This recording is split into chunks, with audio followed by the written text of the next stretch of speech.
Welcome to Freed on Business. He grew up in South Florida, has been in business here since the early 90s, and has closed over $3 billion in deals. He's seen it all.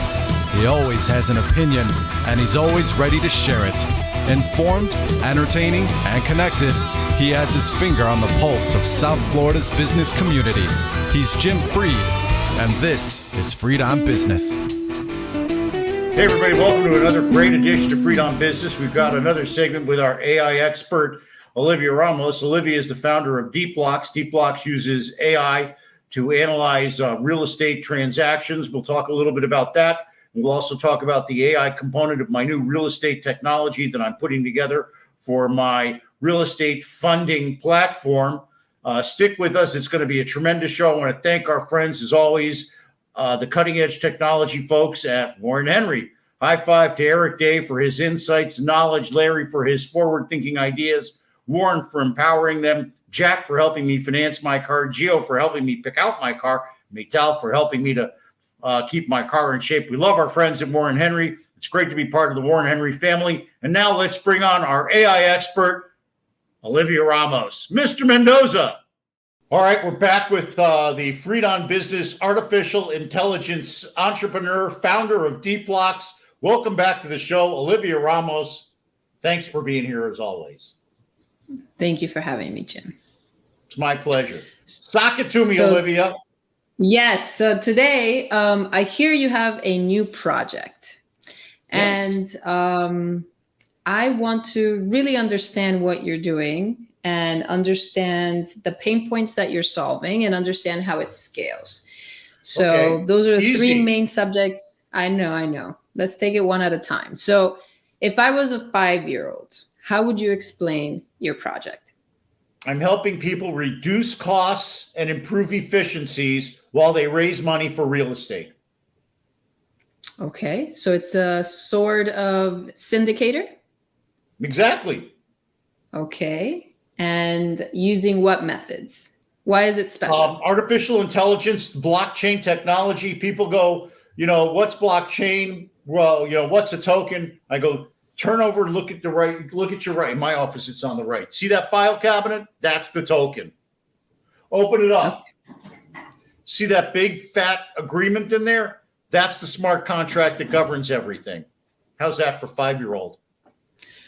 Okay, let's unpack it a little bit more. So you are syndicating real estate projects via tokens. So yes. I buy a token. In other words, I buy a token and I hold that token, and the money I pay for that token. So unlike the unregulated currency plays that everybody got burned on, this is an SEC FINRA compliant representation of an actual asset that can be valued at any time.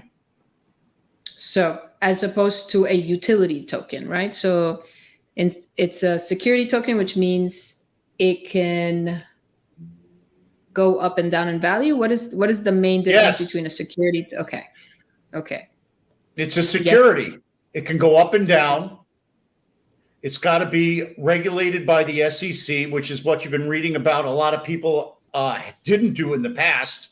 Yeah. I won't mention the C word or the B word, but you know what I'm talking about. And, what I'm doing runs on a blockchain code technology on the Ethereum platform. So we use the Ethereum platform to secure our data. Okay. So let me say that again.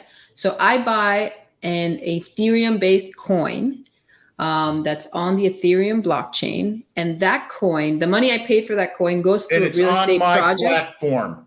It's on your platform. Okay, so let me take it back again. I go to your platform, I buy a coin. Does that coin go to the money I pay for that coin goes to a real estate project? Do I choose the project? Yes.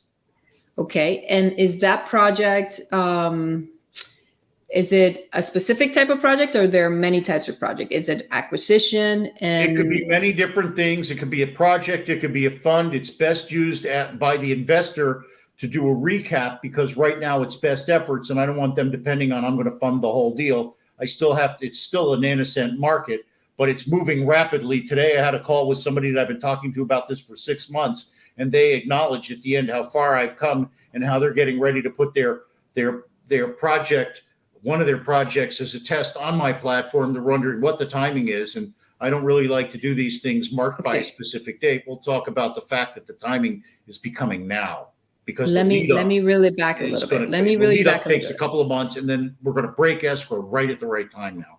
So in other words, you said it's not for a new project necessarily, it's for the recapitalization. It could be for anything, but its best and most efficient use right now is to either fundraise, or for what? Fundraise for what? Fundraise for what? Fund. Yes, and what is that this fund? This is being used by institutions I can't mention yet to raise funds. Okay, They're a real estate going fund. to be investors in the company that I'm venturing with on the platform. We're beyond close. I can't even talk about it more. Okay, you don't have to talk about it, but I want to understand how it works. So I buy a coin. The coin goes to a specific project or a fund. You have a wallet. You put my coin in your wallet, or I'll give you a wallet. Okay, sure. And then how do I monitor on the dashboard that I provide you? Not the question. Okay, my question is, how do I monitor the project I invested in terms of what they're doing with that money, what they invested in? If it's a specific project, how the project is coming along. If it's a new development project, new construction project, what phases of the project are moving forward? What is my risk level? Is the coin changing in value depending on where the project is? Or is it mostly all coins are the same price for that one offering? Or is there a variety of options? I'm not sure about that question, so let me kind of go into it, okay? Okay. So today, the guy in Singapore who wants to invest in U.S.-backed real estate debt has to buy the A, B, or unrated piece of a illiquid security that some person in Cleveland originated, that some person in New York sold. Once they buy it, they're either in it for the long haul, they liquidate it through a special market maker, probably a big discount, or they get called by the special servicer that says, oh, you made a mistake. Here comes the pain. Those are the three options. With me, there's a fourth option, which means they can sell it into the market today at whatever the market value is. And you go, well, how do they know what the market value is? Mm-hmm. Most of the buildings that are being built today, and if they're not, they can be retrofitted, but in a relatively inexpensive way, have a box on them that talks about this is the water usage, this is how many cards got swiped, this is the lights are on, the lights are off. Nobody's on floor 15, but why is there somebody in there? Because the janitor lets them in, et cetera, et cetera, et cetera. All those statistics today are not really used for valuation. However, they exist. Send them up the pipeline to the appraiser that has a script that values them, that's accepted on a standardized basis. And now you've got the ability to value the real estate transaction for either the custodian of the institution or the family office or the person. Today, those custodians are asking for annual valuations. Soon it'll be every 6 months. Then it'll be every month. Then it'll be every week. It'll be every day. Then it'll be instantaneous. And when it's instantaneous, the person sitting in Singapore pushes their button, the script goes out. Now it can go buy anything on those platforms, and it can buy make-believe half a floor of the Pan Am building, 2 floors of the Starwood building in Miami, and since it needs yield, an office building in the oil patch at a higher yield. And now, if that person wants to sell tomorrow, they can sell tomorrow for the new value, which is either higher or lower because they signed a lease, they lost the lease, more people came in, whatever. And that's the way it works. Doesn't work that way today. It'll work that way when it's a wide market acceptance. And instead of being the unusual case, it becomes what the IoT is. It becomes ubiquitous. When it becomes ubiquitous, then people will be able to use this and buy and sell it through their Robinhood account or on the Jim Fried platform, which I'm not telling anybody what I'm calling it yet. And they're going to want to have what I call open garden. Today, the developer has their thing. It's on my site. Nobody but their investors can see it. Tomorrow, it'll be open garden. I'll have 10 deals with 10 different groups of investors. They'll all be able to see everything because they're doing it anyway. They're just not telling the guy that they invested in that one office building with, invested in the shopping center with the other guy.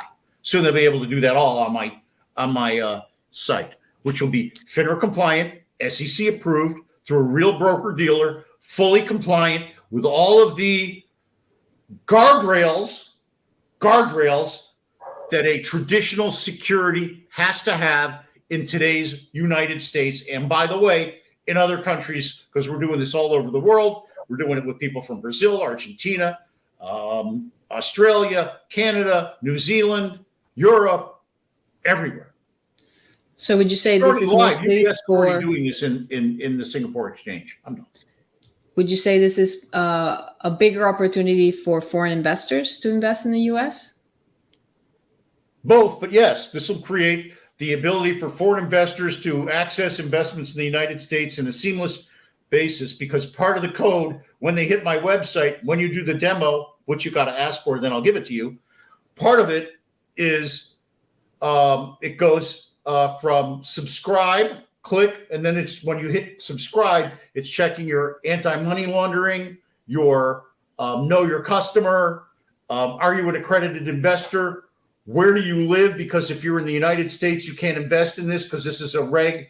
One of these investments that it's for a foreign property by foreigners only, so it's offshore completely. On and on and on.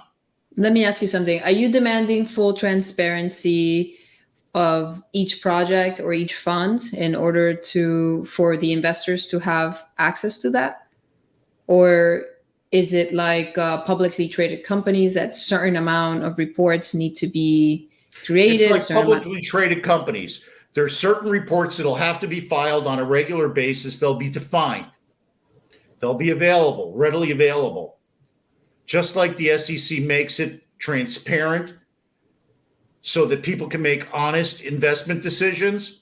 That's what does that mean? Great. What does that mean for real estate? Like, there are major data points right now that are not being shared to the public, like operating expenses.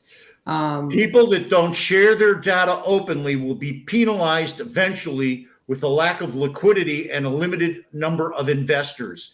They will be rewarded for transparency, and they will be rewarded for being on this system. In fact, they better start right now, because in the beginning, when the wheel starts to turn, there's going to be more people wanting this stuff than there will be stuff available. What's that date? Probably about November 15th. Okay, great. Let me ask you something. Are there already standards in place for real estate related securities of what the developer or what the fund needs to expose? Or is it, for example, copying the same as like a REIT would have?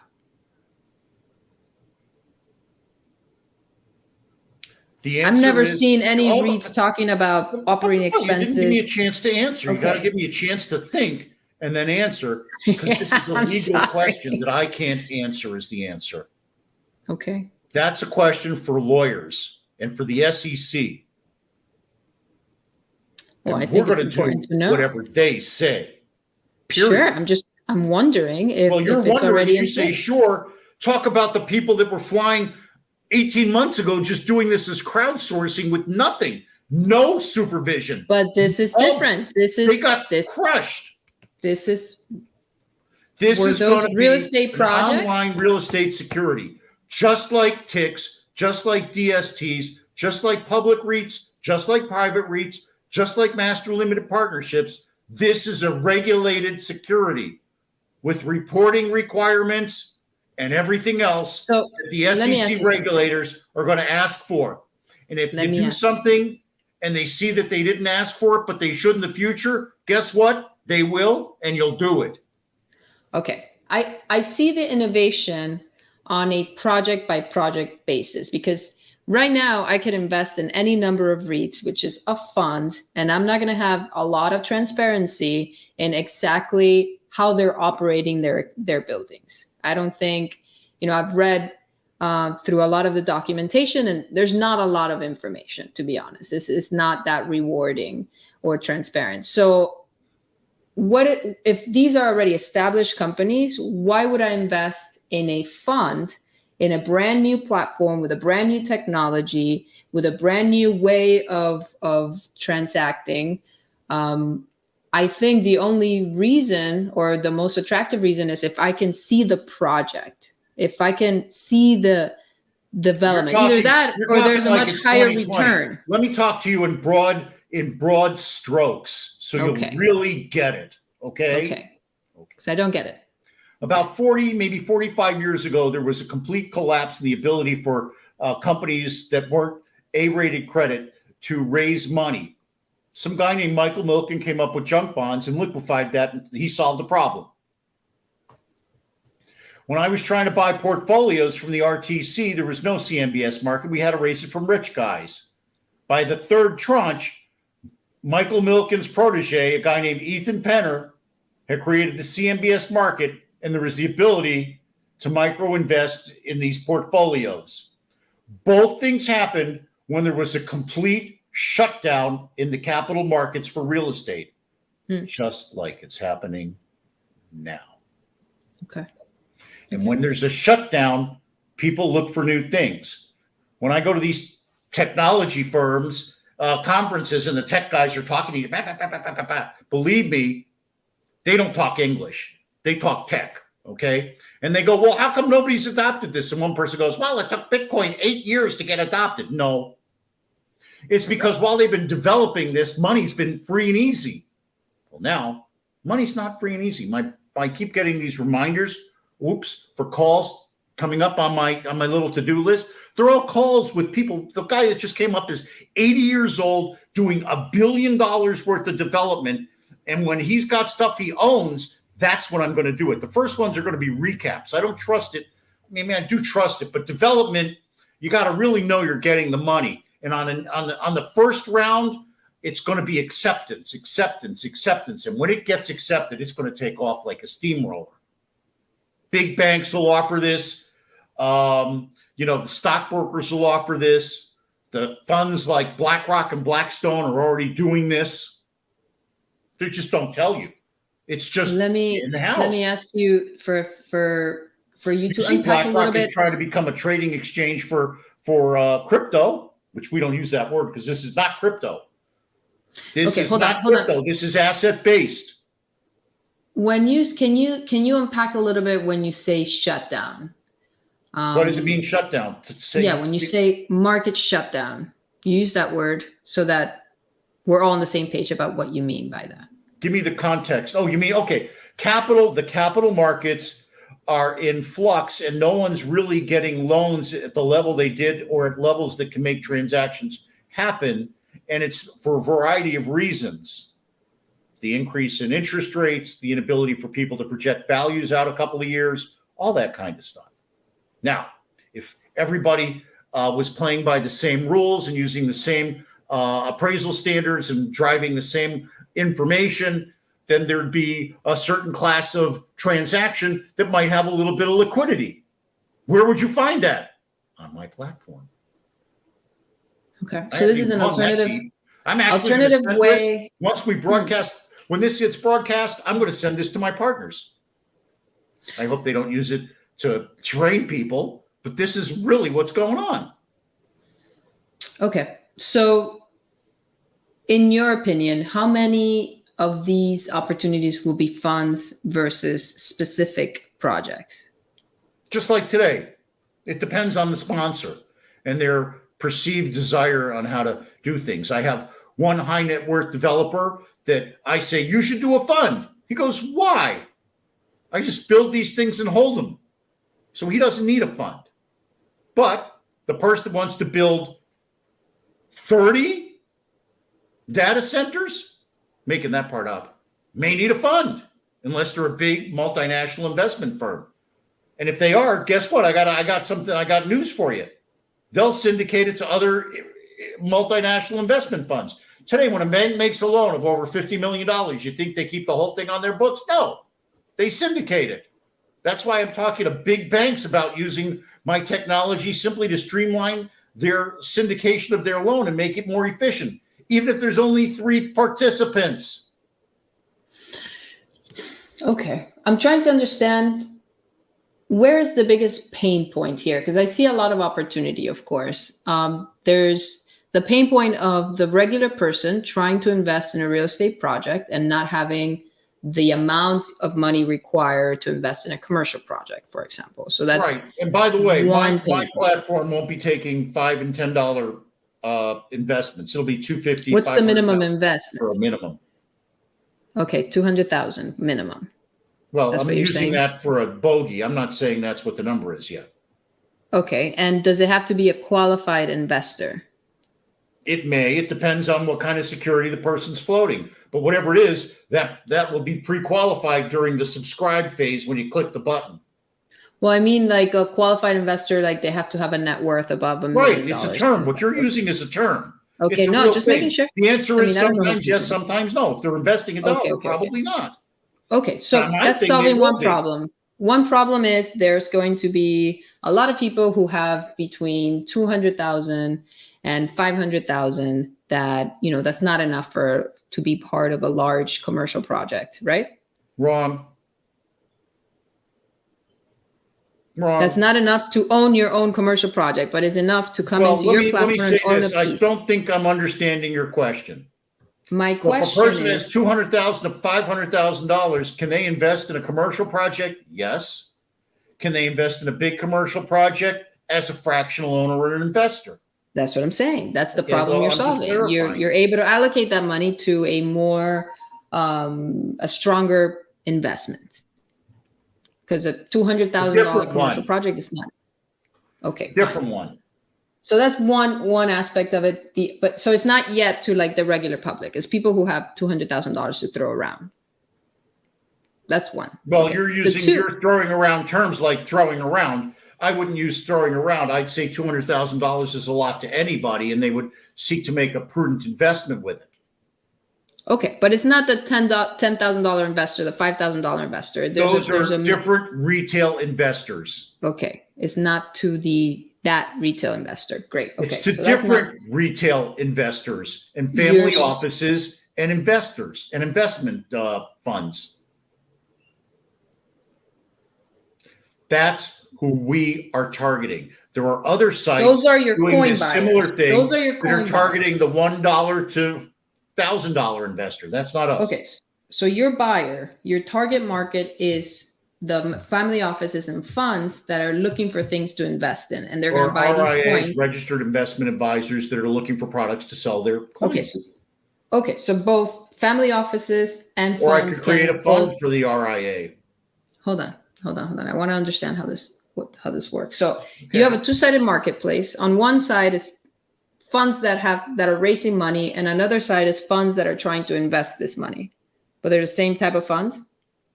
You're losing me now with your stuff. I know, I'm lost. Okay, so you have a two-sided marketplace. On one side, there are projects or funds to invest in, and these are being tokenized. Is that correct? Yes. Who owns these projects and funds? A sponsor sponsors the project. Okay, and the sponsor can be an individual or a group of people. Or an individual or a family office, right? Or an institution, right? Or an institution, right? And on your buyer side, the buyer of the coin, so the other side of the marketplace, these are family offices, funds, or institutions that have above or high net worth investors that are defined by the smart contract that's inside the token that we have created for the project sponsor or fund sponsor. Okay. So then you're buying, basically, could you say that the buyer and the seller are within the same type of person or tier or economic tier? Could be. could be. Lots of the Okay. sponsors are high net worth individuals. Okay, so it's not necessarily bringing Or the sponsor estate could be an projects. investor, or the Okay. sponsor could be a publicly owned developer. Perfect. Okay, so, but it's not necessarily yet bringing giant development projects to the masses, to the retail investor. November 15th. First, I have to have a critical mass of projects and I have to have a minimum critical mass of projects and a minimum critical mass of investors. There's things happening in the general marketplace where all that's coming together fast and furious. Finally, the next part of the story about Ethan Penner goes is that if he had started a year early, there would have been no need. If he had started a year later, there were too many competitors. But because he started at the right time, he hit it. And what's happening is I've got sponsors I'm speaking to. God, this is going to go in the time capsule. Sponsors I'm speaking to that are going to allow me to present their projects on my platform. Eventually, we will have distribution through a variety of sources for their tokens or shares or fractional ownership components of their product, and they'll be processed through a FINRA compliant, SEC approved process for people to invest in. And eventually there will be minimum critical mass where they'll be able to change and exchange them in a more liquid format than they can right now. How'd I do? Okay. Let's talk about for a second, what is the long-term impact of this type of platform? Like, what is the long-term impact if it grows? It's going to make transactions more efficient. It's going to give sponsors access directly to investors rather than having to go through an institution. For instance, a guy wants to borrow $20 million of equity to build an office building today, has to go to one of the big institutions. Tomorrow, he may be able to go up on the platform and raise it from qualified investors that he defines the way that pool looks like. Are they all U.S.? Are they all foreigner? Is it a mix? That depends on the fund structure and the legal structure of the transaction. And I'm trying to understand who wins the most here, because everybody wins. Okay, no. Everybody wins. The investor gets more information, so they're better able to make a good decision. The sponsor wins because they get their equity not from one monolithic person one monolithic group or person that can say yes or no, but from a mosaic of investors that come together so that one doesn't control the whole thing unless the paperwork says it should. Let me ask you something. So the one of the major problems you're solving is liquidity, and you mentioned that before. So as an investor of a coin, I can sell it at any time, right? Eventually, yeah, you can, but eventually it'll be much more liquid than it would be today. Okay, let's say I could sell it at any time, but this money that I paid, I'm trying to understand the value that I'm creating. You're not creating it, you're unlocking it. Okay, I'm fine. I'm paying for this coin. This coin goes into a project. It's spent, right? And now this coin has a value according to how the project performs. So where is the liquidity if I wanted to sell it, if that money was spent in the project? You sell the coin. The coin has an immediately marked value. The coin is being constantly marked. The value is constantly being marked. So you want to sell your coin, you raise your hand on my platform, you say, I'm selling this, and somebody else goes, oh, look, finally, a piece of Olivia's deal is available. She bought her investment is valued at 30, but she only put in 20. I don't care. Today it's worth 30, I'll give her 30. Okay, never mind. I think it's just like a stock. So like if everybody starts selling, it'll just like reducing value. Yeah, That'll but you happen can regulate that just the same way. You can put in the document that only 5% of the available shares can trade in any one day. I'm making this up. I don't really know if that's for sure. I need to get the broker dealers compliance people on at this point. I don't want to overstate anything or say anything wrong. Yeah, because then you create that would feel uncomfortable if I had to wait in line to sell if I wanted to sell. It all depends on what your expectation of liquidity is. Yeah. No, I mean you have to. Today you can't sell your investment in the CMBS. You can't. No, but if you're buying, that's what we're talking about. If you're buying a security, you have to understand how people like perceive securities. And if you're saying, you could buy and sell stock at any time, same day. I didn't say that. I said down the road, when it reaches minimum critical mass, this will probably occur. It should occur. So right now, I cannot sell it tomorrow if I buy it today. It has not reached minimum critical mass. You could sell it tomorrow. I just can't tell you what the value would be. And I can't tell you I have a buyer yet. It hasn't started yet. I know. I'm trying to understand. This is a marketplace. Okay.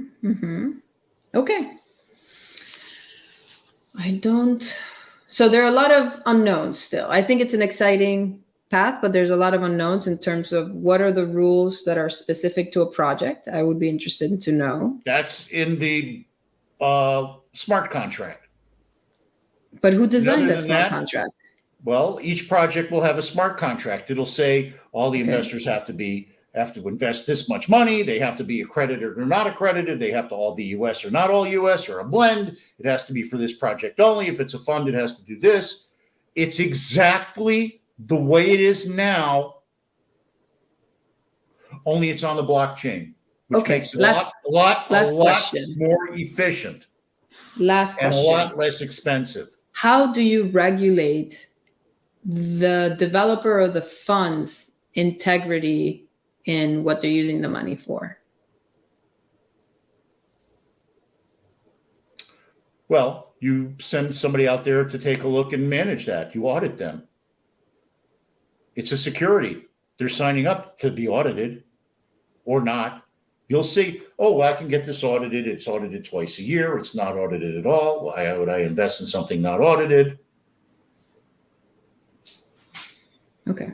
And that auditing, the auditing happens, the SEC does the auditing or your accountant does the auditing, just like you're a public company. You have to file an annual corporate return. Okay. I don't know. I'm trying to understand how it would work in this realm. It will work just like any security, basically. That's what you're promising. Just like any master limited partnership or TIC or DST based on that technology. But eventually this comes into an open market or a pool where you can be traded. But that doesn't exist today. Is that what will go, well, why wouldn't I buy a REIT? November 15th? Has income requirements and distribution requirements, or it breaks the REIT. This is not a REIT. This is strictly a syndication. It's just like what happened on the golf course 40 years ago when the developer's playing golf with two orthopedists and his tax attorney. And the tax attorney says to the developer, hey, wouldn't you love to pull your money out of the deal and maintain management, leasing, and keep it back end? He says, sure. And the two orthopedists he goes, wouldn't you like to write 2-1 or 3-1 or 4-1 off your income? And they go, sure. And 50 years ago, the first country club limited partnership was formed. Same thing, different time, different way to document it, same general purpose and concept. One last question. So you have a minimum buy-in for the coin. Will you have a minimum value of a project coming into the platform? Well, the cost to do all of this makes it not efficient under about $3 to $5 to $10 million. So somebody's going to need to spread this cost over a larger project. Okay, so tell me more about the cost of bringing a project into the platform then. It all depends on the services that somebody wants. I'm doing this as a consultant, so I don't get a conditional fee I get a setup fee basically, and then an ongoing fee for services. I'm providing people with a technology advisory platform. Now I can go out and get my broker-dealer license and become a broker-dealer and then earn a piece of the deal. But that's not where we're at right now. Right now, we're just acting as a technology advisor and a technology provider. Okay, but my question is, why is a $3 million minimum value of a project? Like, why? What are it costs a couple $100,000 to get started. To put a project in the platform. Yeah, to get it underwritten and through the platform, get the data, to mint the token, to get the blockchain set up, all that stuff. Okay. Do you think that cost will go down over time?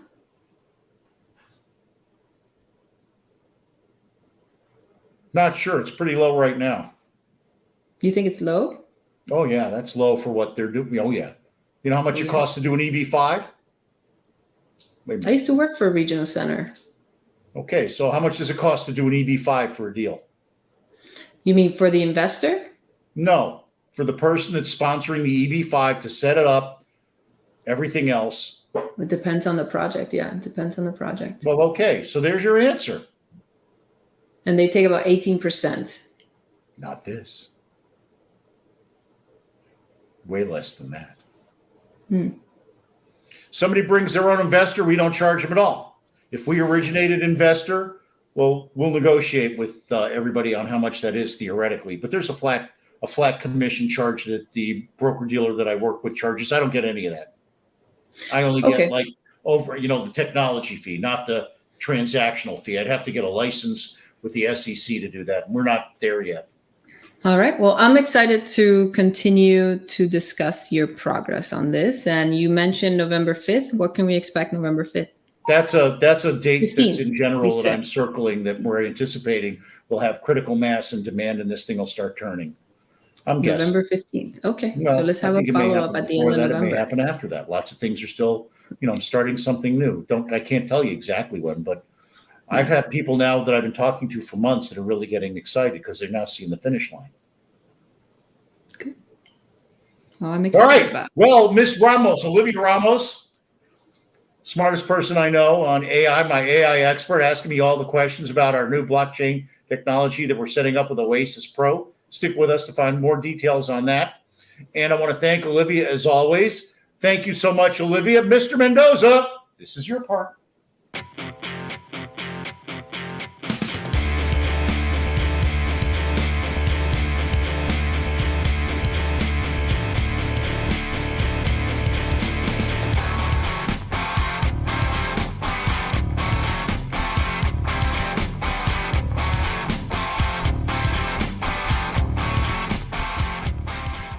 Hey, everybody, I want to thank our friends at Warren Henry. They've been a sponsor of the show for, well over a decade, 10, 15 years.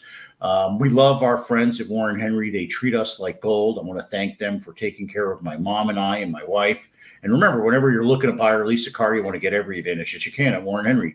Land Rover, Range Rover, Infiniti, Jaguar and Lincoln up on 151st and Biscayne. In Gainesville, they've got a tremendously gorgeous Audi store down in the Keys. They've got a store that sells all the great nameplates. And what do these cars all have in common? Well, besides being great cars, they come with the Warren Henry Advantage. The Warren Henry Advantage is a long list of services that I talk about all the time. Everything from a free loaner car to taking care of your rims if you scrape them up, to replacing your keys if you lose them. Those are expensive, fancy keys. You don't want to lose them. And if you do, they're really expensive to replace. Warren Henry will help you do that.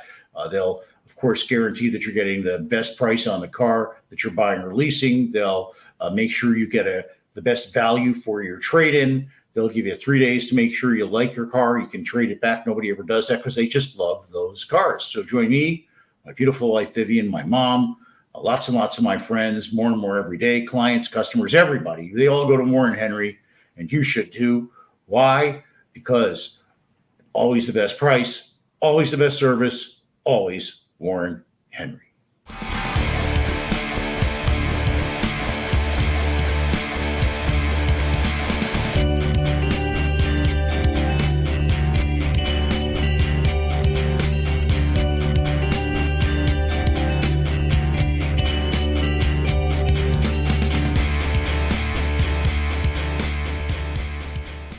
Can AI supercharge your real estate analysts? With Deepblocks, you can now canvas entire cities in minutes. Search by total buildable, potential units, and uses allowed. Now live in 100 cities. Book a private demo and supercharge your real estate analysts. Deepblocks.com/demo. Hey, everybody, please reach out to me at Sandstone Realty Advisors. I'm Jim Freed. I'm the founder. We use all kinds of real estate cutting-edge technologies and structures to help our clients capitalize their real estate transactions. Industrial, office, retail, multifamily, condo. We're working on all of them and getting them closed. Reverse mortgages and jumbos and super jumbos, Fannie and Freddie conforming loans for our friends and high net worth investors and their clients, friends, and customers. We get those done too. Reach out to me, DM me. My personal brand is that I self-actualize by helping other people achieve their dreams and goals. I do that by solving their problems and bringing them peace of mind. Remember, whenever you call me, it's always all about you.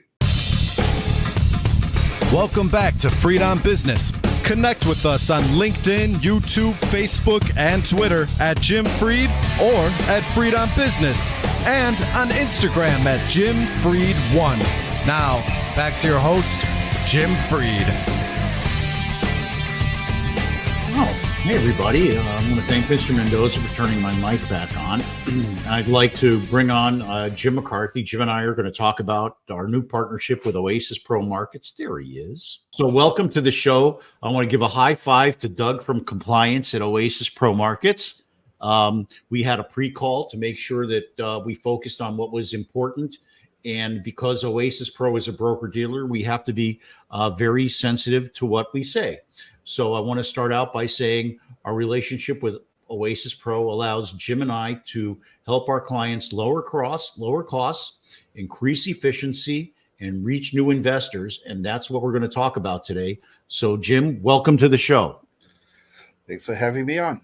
It's my absolute pleasure. So those are pretty big claims. So let's talk about it for a minute. First of all, you and I have been investigating the real estate tokenization and digitization space for well over 2 years now. How did, tell the people how we decided Oasis Pro was for us and hopefully for them too. Sure. We had originally set up that we wanted to work with an institutional quality service. We didn't want to just be, your friend Joe has a server in his garage and now he's a webmaster doing digitalized investments. So we went at it the opposite way. We looked at the software first, and we ended up focusing on a company called Tokeny, which is based out of Luxembourg. It's partially owned by Euronext and partially by the Apex Global Asset Management, one of the largest asset management companies in the world. We decided they had the best software and they had serious institutional backing. So then we looked at how they played into the U.S. because we needed to have an SEC registered partner. As you know, most of the sites are simply somebody who set them up and they're not broker dealers, not SEC compliant, but we didn't want to do that. So why does that matter, Jim? That matters because, for two reasons. One, secondary trading. If you're issuing a primary offering, so you're just offering a security for yourself as principal, you can do that. You don't have to register. You have to do the paperwork. You have to do a Reg D filing or a Reg A filing, but you can offer and sell the securities yourself. But to trade them in the secondary market, buy and sell them, which is what institutions want the ability to do, you have to be a registered broker-dealer.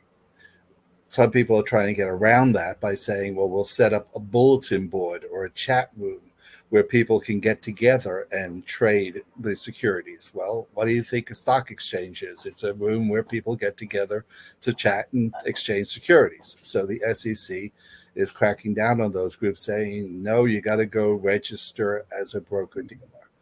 The second is the regulations. When you just set up your own server, your own site, you're supposed to follow the law, which, as you can see from the numerous SEC fines announced periodically in the papers, a lot of people have trouble doing. So Imagine that. yes, so we want Imagine if I raised money and gave it to some person to put in their checkbook without somebody holding it in a certified institution. Yes, which is one of the things as I mentioned. As a SEC registered broker dealer, funding is done through a custodian. So we don't touch the money. It's handed over to a registered custodian, usually a large bank, and they hold the money in trust and release it once all the conditions are complied with. So we have a lot of controls. We have the SEC following. Oasis, as an SEC broker dealer, files all the regulatory requirements, all the reporting, all the know your client stuff that's required, all the anti-money laundering. So we're protected on all those levels. Then the funds are gone through a custodian and a transfer agent, which is again a bank. So it's not like, as you reference, another large provider of a similar service where they simply collected money from their investors and handed it over to the sponsor as instructed to various accounts. And now that the transaction hasn't closed, they've discovered that instead of having tens of millions of dollars in the account, they have like $1,500. So we can't do that. We don't touch. Thank God. I don't. Yes. I don't ever want to be in that position. No. So then we help people stay SEC compliant while they do their offering. Sounds really sophisticated, but it also sounds like the next generation of straight on real estate syndication.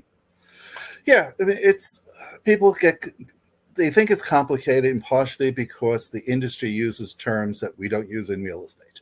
They'll say tokenization. Well, that's a partnership share or a share in a REIT or any type of investment in real estate.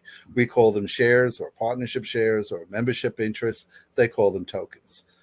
We go into the blockchain. It sounds complicated. It's actually, we take all the documents, we digitalize them, and it's sort of like, think you're setting up a Dropbox, except that once the documents are in the Dropbox, they can't be changed and everything can be tracked and everything can be audited so that nobody can say, I didn't see the same document you saw. They're all right there in one spot. Nobody can say, you sent me this document, then you changed it.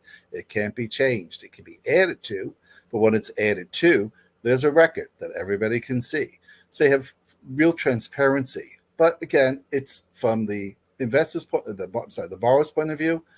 You're loading the documents into a Dropbox. From the, I guess I shouldn't say Dropbox. That's their term. Yeah, I wouldn't. Something similar to that.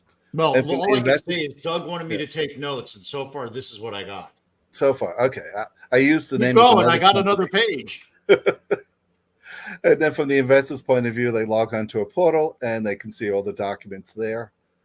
So it's really just simplifying everything, making it electronic, making it available over the internet, which means it's also available to anyone in the world who has internet connection and meets the accredited investor standards. And we set it up so that foreign investors can invest. So it's a very efficient, effective way to raise funds. Earlier today, again, off of my podcast, or actually from LinkedIn, somebody reached out to me. They provide accounting, tax services, advice to overseas investors for entering in the United States.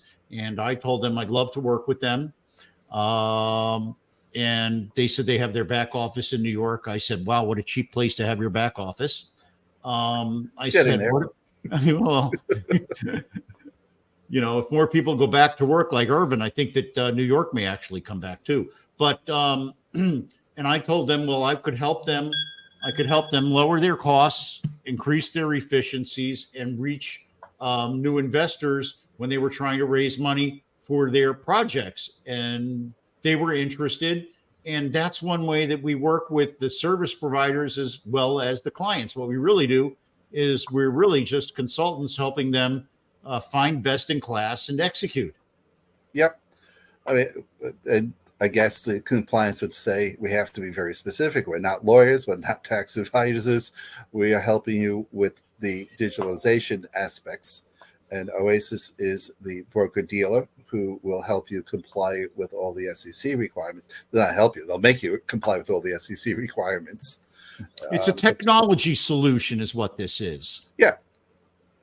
think of it as the stock market. It started out in New York, downtown, where a bunch of people got together literally in front of a cherry tree and started trading stocks. And then the bonds started, and people would walk around, bond brokers would walk around with the bonds stuck in their hats, those tall hats they wore.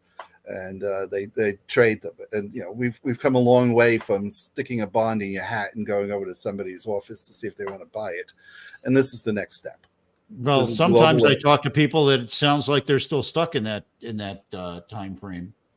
I'm sure there are a few who would like to go back to those simpler times. Why don't we take a quick break here? I'll sell some cars for Warren Henry, and let's come back and talk about the type of people that this might be useful for, and then we'll wrap things up. Mr. Mendoza?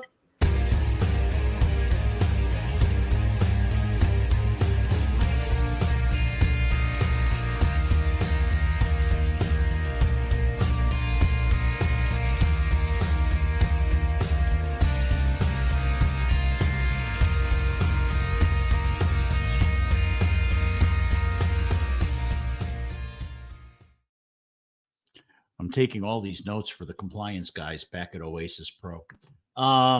Boy, it's so tough. I watch those videos and it's like I start driving in my own car. I love my hometown. It's so beautiful. Please come to Miami and enjoy yourselves. And by the way, if you're looking to buy a car, call my friends at Warren Henry. When you're looking to buy or lease a car, you want to get every advantage that you can. That's why you have to check out Warren Henry, now our sponsors for well over a decade. We thank them so much for partnering with the show. Land Rover, Range Rover, Infiniti, Jaguar, and Lincoln at their store in North Miami at 151st and Biscayne. Oops, I've got a frog. Hold on.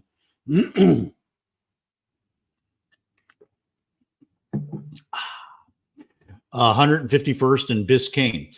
I'll be up in Gainesville in a couple of weeks. As always, I'll stop by the Audi store. I love their cars up there. They're gorgeous. They're attainable. They're great.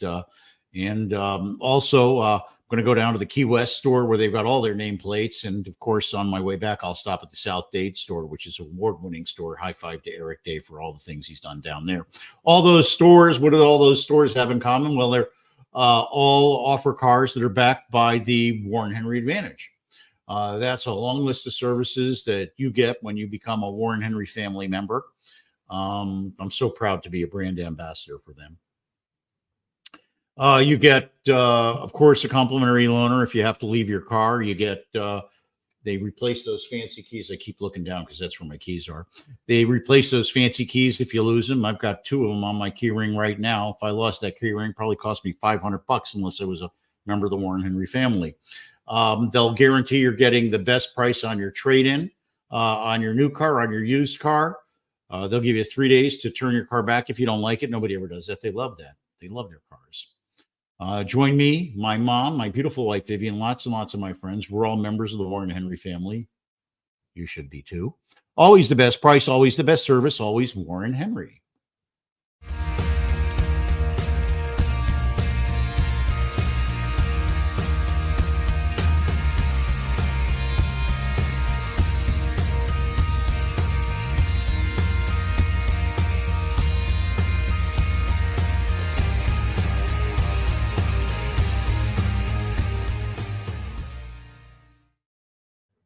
You know, whenever I go into my wife's Warren Henry car, it always calls me the visitor. I guess I got to go back to Warren Henry and let the service department log me in and show me how to make myself a known person to my Apple CarPlay that's in there. But people recognize me in the real estate industry all the time because I help them solve their problems. You're hearing me today with my partner, Jim McCarthy. We're talking about our partnership with Oasis Pro Markets. I think that once you're listening to that and you look into it, you'll see that we're really cutting edge. I bring amazing cutting edge solutions to the families I work for. I've got another group that wants to build an apartment project here in South Florida. They solicited over 200 people. Nobody wanted to give them a loan. They called me. First person I called, we're getting them a loan. We're getting a term sheet today. We're already negotiating the term sheet, and I'm hoping that we'll be execute the term sheet by later this week and hopefully close them 45 days thereafter. So if you need a solution and you need it fast, call me. Pref equity, mezz debt, I've got it all creative, usually driven by a high net worth investor or a debt fund that I've known for decades. You see that I go to the IMN events. You saw Irvin and I talking about that earlier. I meet great contacts at those events, and then I bring them to you so that they can help you execute your real estate transaction. As the market continues to evolve, I know great people to help as receivers. So I'm working with a lot of the investors and lenders to see if they need some third-party help. That'll be another great source for real estate transactions. So if you need somebody creative that's been to the movie before, I did that so you can see all my gray hair, call me, reach out to me, DM me. Remember, my personal brand is that I self-actualize by helping other people achieve their dreams and goals. I do that by helping them solve their problems and bringing them peace of mind. Let me do that for you. Remember, whenever you call me, it's always all about you.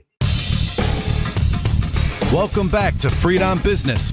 Connect with us on LinkedIn, YouTube, Facebook, and Twitter at Jim Freed or at Freed on Business, and on Instagram at Jim Freed1. Now, back to your host, Jim Freed. All right, we're on with my partner, Jim McCarthy. We're talking about our partnership with Oasis Pro Markets. I'm taking notes and making sure that I stick to the plan so that I don't violate any of the things that the Oasis Pro Compliance Department told me not to do. So I'm staying within the lines. I'm listening to what Doug said. And Jim, isn't that one of the most important functions of what we do, is making sure that we color inside the lines and make sure everything is compliant with the SEC and FINRA regulations? Yeah, it's very important, especially given the fact that the SEC is cracking down on this industry. And some people say very heavy-handed, but I think actually a pretty fair way, because their job is to protect investors. And the way things are going with a lot of these sites, the investors have no protection or very little protection, and they think they do. You know, it's very important, I think, to act in a way that's responsible, especially in this regard. Lots of people want to be in this space, and there is a lot of room for a bad actor if you don't cross your T's and dot your I's. And that's one of the reasons that I look forward to continuing to partner with Oasis Pro, because they're allowing us to work with them and letting us leverage their compliance team and their methodologies. And we're bringing that to our client base. Jim, talk a little bit about some of the people that we're working with.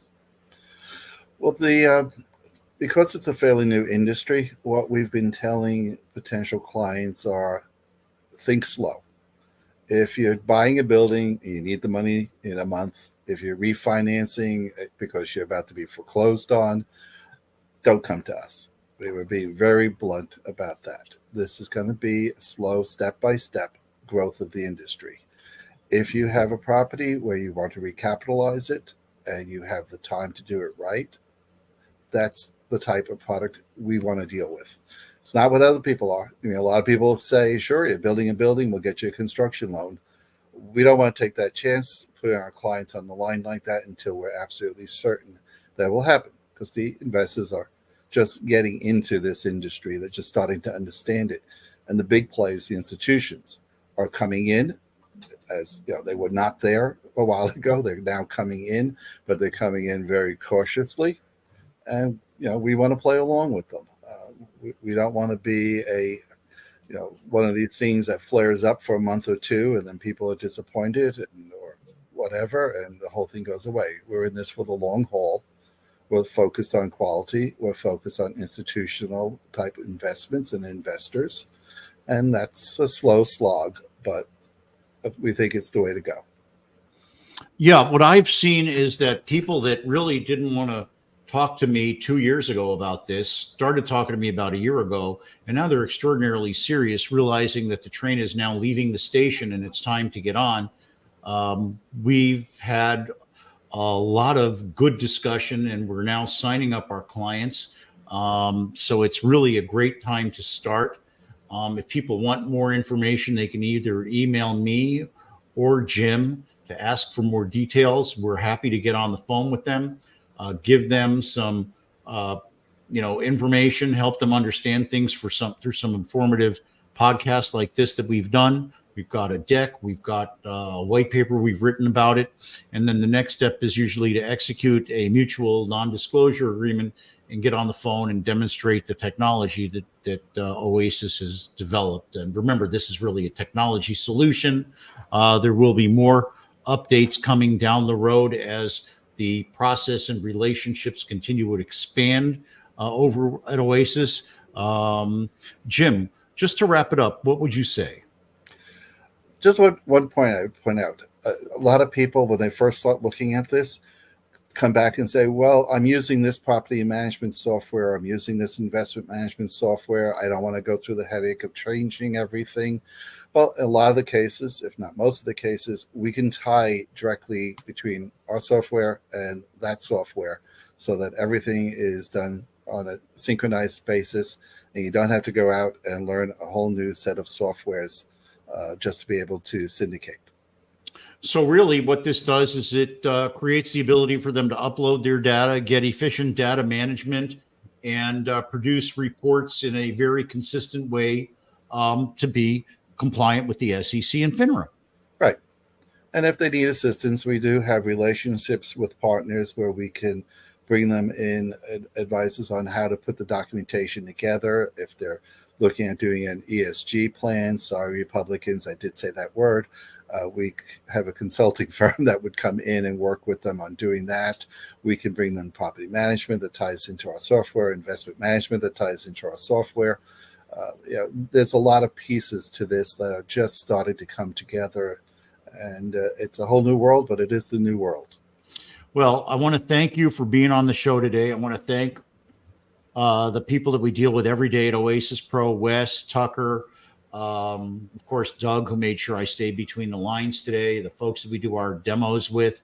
It really is a wonderful, positive environment with nothing but good energy. I recommend that everybody reach out to us, DM us, ask us for more information. We've got an incredible email that we can send you that really helps you get educated on all of this and helps you just really ask more questions, because as you learn more, we're better able to help you meet your needs and goals. Jim, I want to thank you so much for this, taking time out. I'll give you, well, why don't you stay in the green room after the show?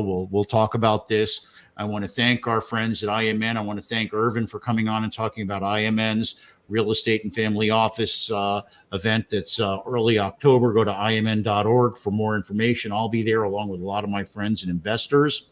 I want to thank Doug, Tucker, Wes, and the rest of the team at Oasis Pro Markets for walking us through, partnering with us, helping us create a great, diligent approach to this that minimizes the risk. It's not, we're not taking the risk out, but we are helping people be SEC compliant, be transparent. We're helping them reduce costs, increase efficiencies, and reach new investors. And as more announcements come, we have a lot of exciting things that are coming down the pipeline. So stay tuned for us for this. In a couple of weeks, I'll be going up to Gainesville for the University of Florida Center for Real Estate Studies Bergstrom Center event. I want to thank my good friend Adam Baseman. Congratulate Adam on being appointed to the board. It's a really big honor, and I've known Adam since he was a student, and it really makes me feel good to be able to do that. So we'll be up at UF in a couple of weeks. Thanks to the Bergstrom Center for being sponsors of the show. Thanks, of course, to Warren Henry for being a sponsor for well over a decade. And I want to thank you. Without you, I wouldn't have a podcast. Remember, we drop a new podcast at noon on Wednesdays. They're available at Freed on Business pretty much instantaneously. Also, I got them on my LinkedIn feed. Reach out to me, DM me. I'm available pretty much everywhere. Remember, my personal brand is that I self-actualize by helping other people achieve their dreams and goals. I do that by helping them solve problems and bringing them peace of mind. Remember, whenever you call me, it's always all about you. And here's the bottom line. Person wants to do something, finds a way. The other finds an excuse. Look what Jim and I are building with Oasis Pro. Now go out there and make it happen. God bless you. God bless the United States of America. Mr. Mendoza, the rest of the show is yours.